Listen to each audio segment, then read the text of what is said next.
Kidlat News Updates.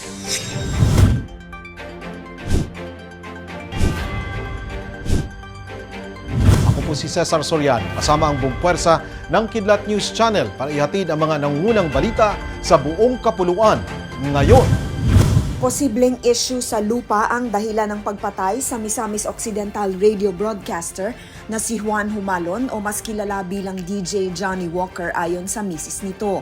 Pagsisiwalat ni Cheribel Humalon, may 2 kasong kinaharap ang kanyang asawa bago ang pamamaslang.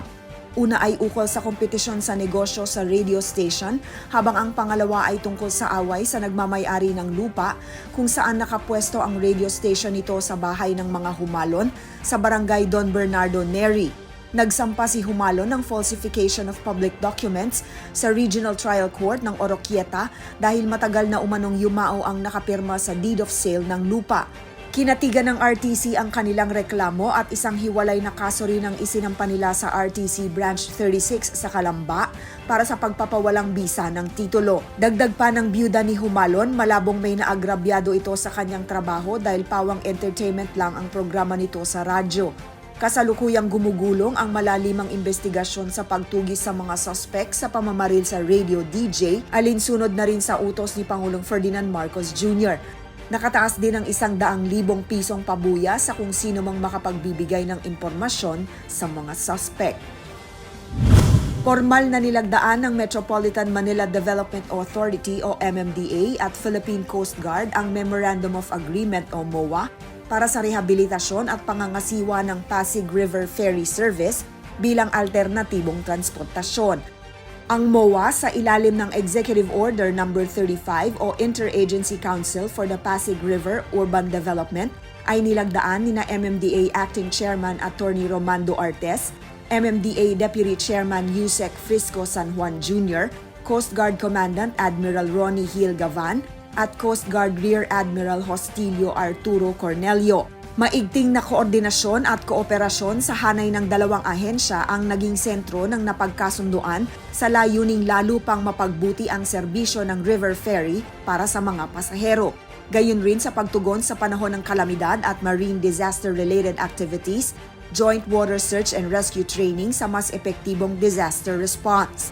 Patuloy ang operasyon at maintenance ng MMDA ng Pasig River Ferry Service mula at pabalik ng Pinagbuhatan, Pasig City at Escolta, Manila. Pasok sa kauna-unahang pagkakataon ang 4 na universidad sa Pilipinas sa 16th edition ng Quaccarelli-Simmons World University Rankings in Asia para sa taong 2024. Ayon sa pinakahuling nilabas na resulta, napabilang sa rankings sa unang pagkakataon ang University of San Carlos sa Cebu, Polytechnic University of the Philippines o PUP, Far Eastern University o FEU sa Maynila at Mindanao State University.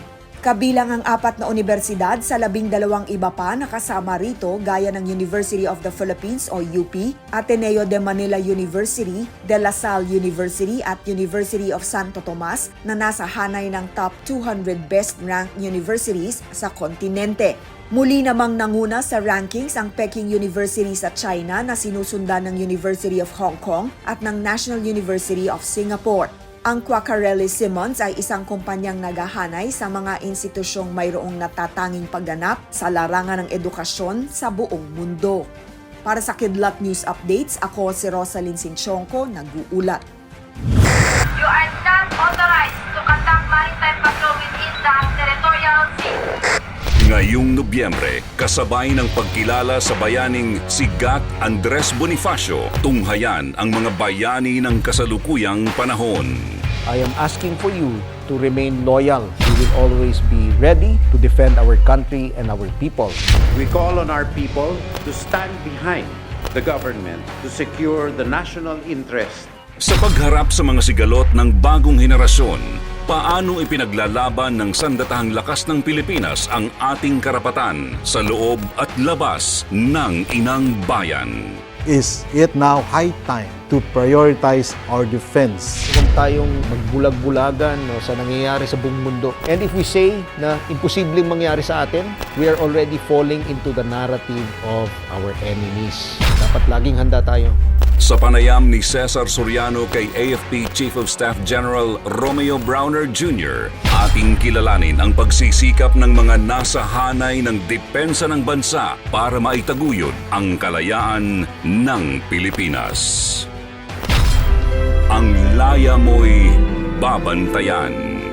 Magandang gabi, Pilipinas. November 12, 2023, Linggo, 5:15 to 6:15 p.m. dito lang sa PTV. Atin niyo pong natungayan ang mga headlines sa nakalipas na mga oras. Manatiling nakatutok para sa mga susunod na updates at breaking news. Ako po si Cesar Soriano, kasama niyo sa bawat pagputok ng balita.